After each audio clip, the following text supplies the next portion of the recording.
So this is Felix in the chute right now. When I'm trying to get these guys to go in the chute, all I'm doing is applying pressure until they're going towards what I'm trying to get them to do. And as soon as they do it, I'm going to try to take that pressure off.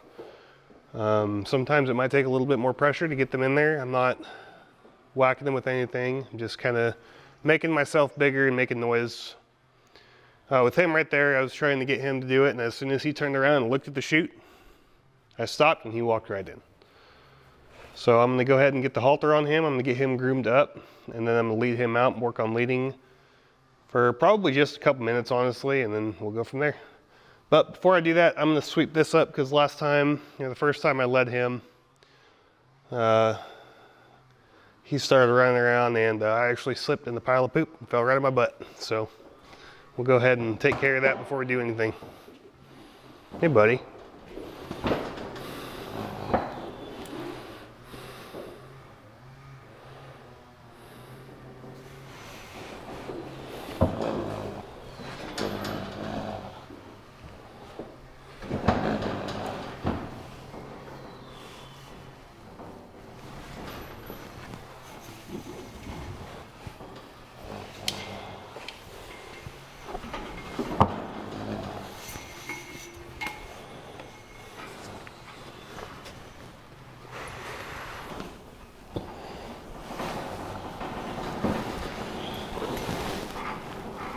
Buddy.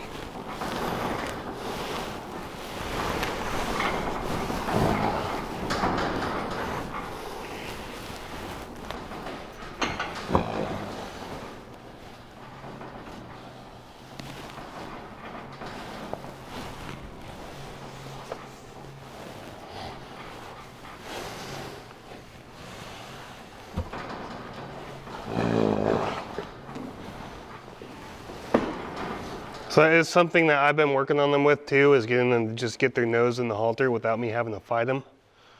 And how I'll do that is I'll just start by pulling their head over and then put it in front of them and hope they tip it down before he would fight it.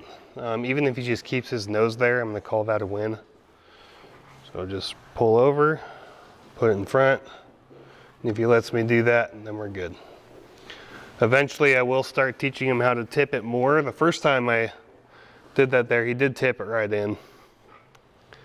And how you teach them how to drop their head is you just apply a little bit of pressure up on their pole. And when they make a try to drop it, then you just release that pressure, maybe pet him a little bit up there.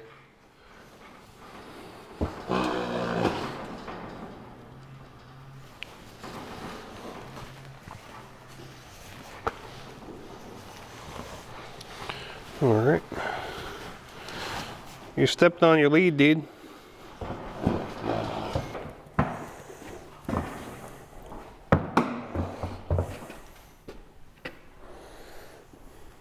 So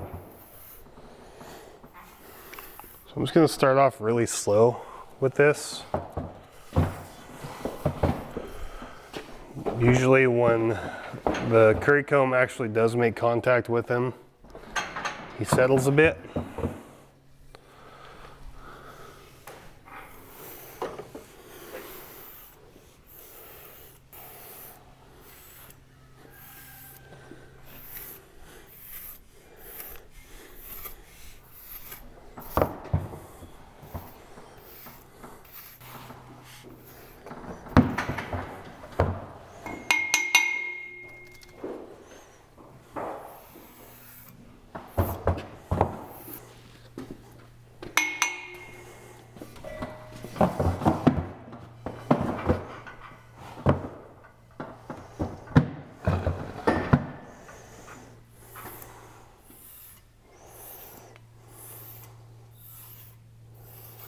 I'll go to a spot where he's more comfortable after I get him back. And if I see him starting to get a little more concerned about it, I'll just try to get out of there before he has to leave. So right there, when I start going towards his cinch line and his belly, he's starting to get uncomfortable. So I'll go back up to his shoulder where he's more comfortable. And I'll try to get down there to the belly again. comfortable, went up to his shoulder, and now I'm going to stop, give him a quick little break.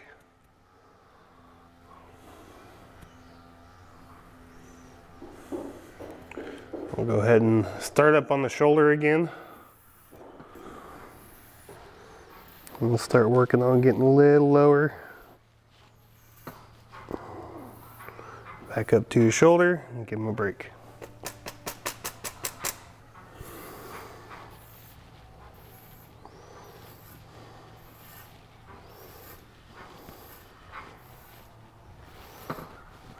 Right there, he started to get uncomfortable. We'll go back up there. His tooth withers.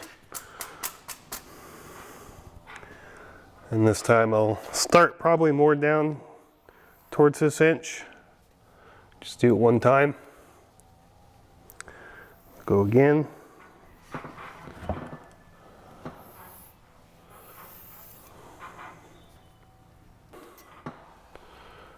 He thought about leaving there.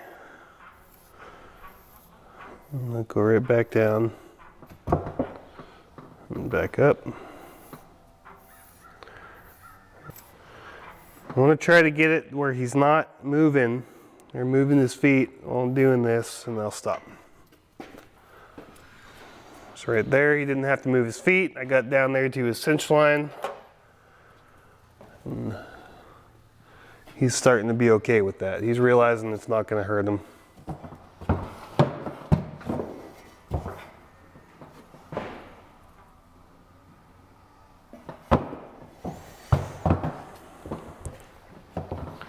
I'm going to go ahead and go to the other side. I'm also going to grab a mane and tail brush before I head over there, because his mane is starting to get those wind knots again. I did brush him out a couple weeks ago completely, except for his tail.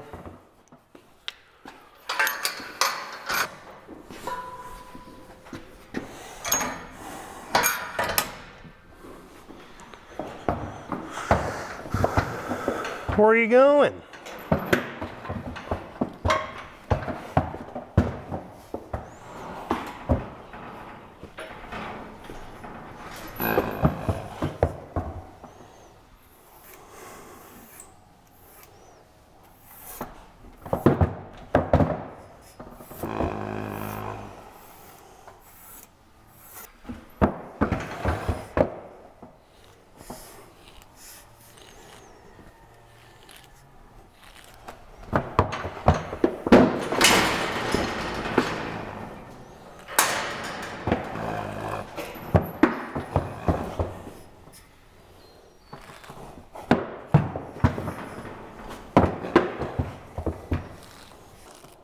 Just pretend like nothing's happening.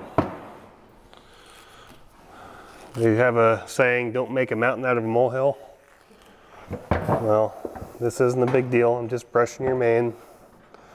Can't really go anywhere in here. You can't hurt me, you can't hurt yourself. So I'm just gonna keep going until you stop. And then once he settles, I'll back away.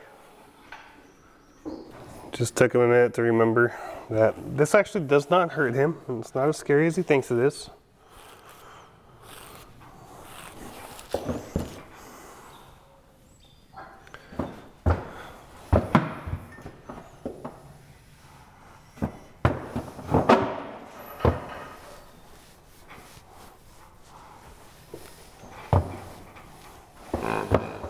Your mane's a mess, dude.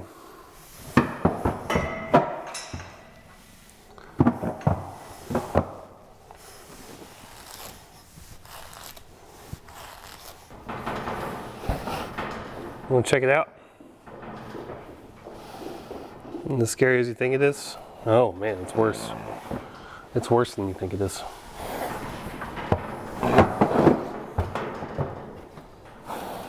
What did you think I was gonna do? Cut your head off with it? I know, it's scary.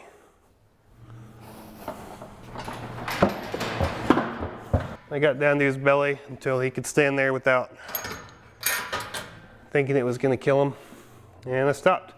So I'll give him a couple minutes just to relax before I work on leading.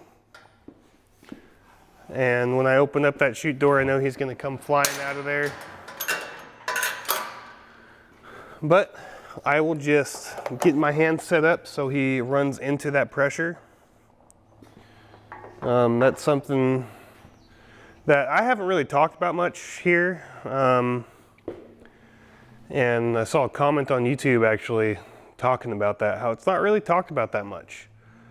But I think more people need to understand that when you're working with a young horse or you're working with an unhandled horse, you really do need to get your hands set so they can run into that pressure instead of just trying to jerk on them and trying to keep that lead loose the entire time, because you know, they might try to take off and you might try to go with them keeping that lead loose because you don't want to pull on their head, when really they're just learning to run away from you and they're getting a release of pressure when they're doing it. Or if you just want to jerk your horse around, they're just going to learn that you're just going to jerk them around, and that's not a pleasant experience. So if you could set your hands up and let them run into that pressure when they're coming out here, like, oh, I got to come back over. And then you relax your hands as soon as they come off of that pressure. That's how they learn to start leading up, start being more with you, instead of learning how to get away, learning that you're just going to be a jerk and pull on them. So if you don't take anything else from this, at least take this.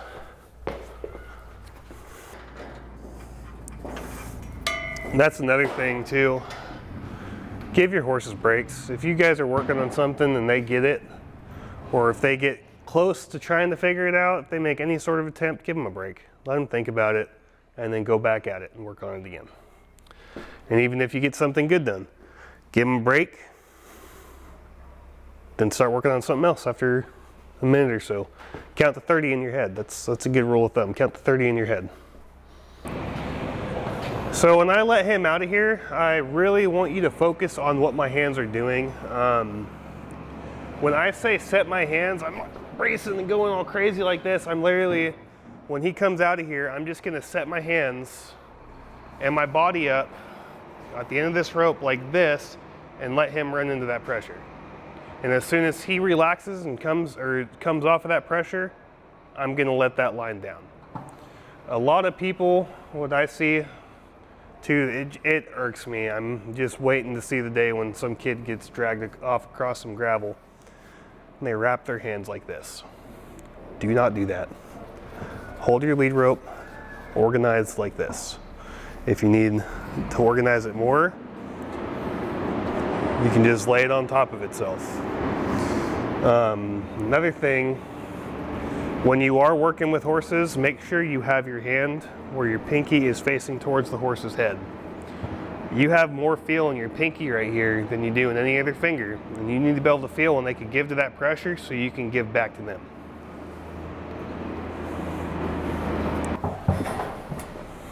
So remember, pay attention to my hands and what they're doing when I let him out of here.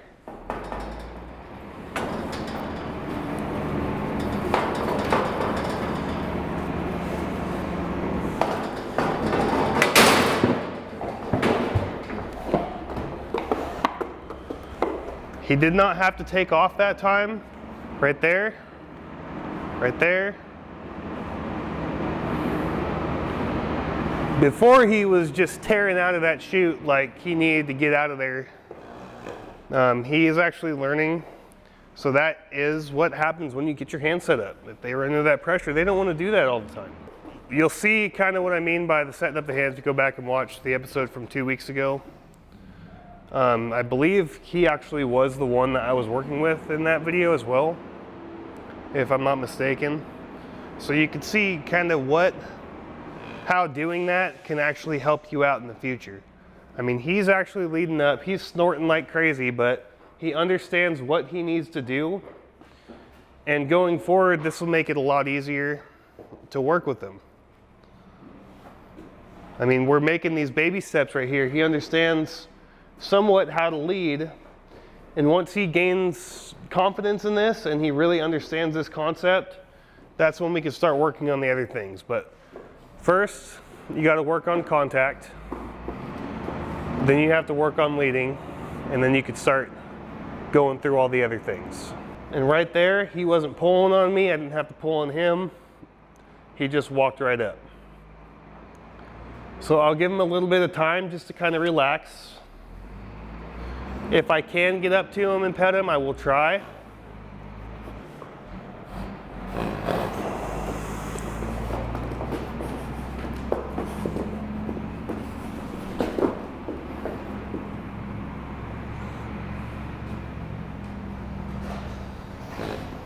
I'll see if he'll come out and make that contact with me as well.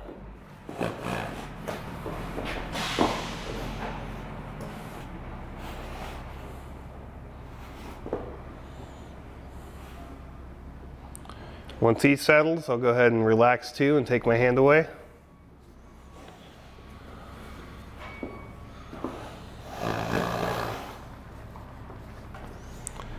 I'll give him that break. He's licking and chewing. That means he's releasing dopamine into his brain. Whenever they lick and chew like that and work their mouth, they start creating saliva again, and that actually releases dopamine in their brain.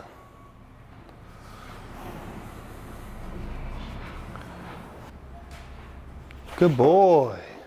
So he reached out and touched me, but he scared himself. He still made the attempt, so I'm gonna give him that break, and I'm gonna try again here in a minute. But we're gonna start working on this. He's gonna start getting more comfortable. Maybe he'll get where Nadia and Jilly are. I could walk right up to Nadia or Jilly now. I mean, it takes them a minute to kind of hook on, but more or less I could walk up to him and start petting him. Good job, buddy. So that's all I'm really gonna do with him today. I might work on leading for a couple more minutes, but he's making contact. He's trying to figure out leading, and he's doing a pretty good job at it, considering he's an unhandled Mustang. Well, he was an unhandled Mustang. So we're just gonna keep building on this. Hopefully in the next couple weeks, we'll start working on the more advanced stuff. Just really touching him all over, starting to introduce him to picking up his feet. We'll just see how his progress goes, but I'm excited for him. He's a pretty good looking Mustang, so hopefully we'll get him to the point where he's comfortable around people and he'll find his forever home. Whoa, that was scary. You smell weird. I haven't even eaten anything today. I don't know what I would smell like.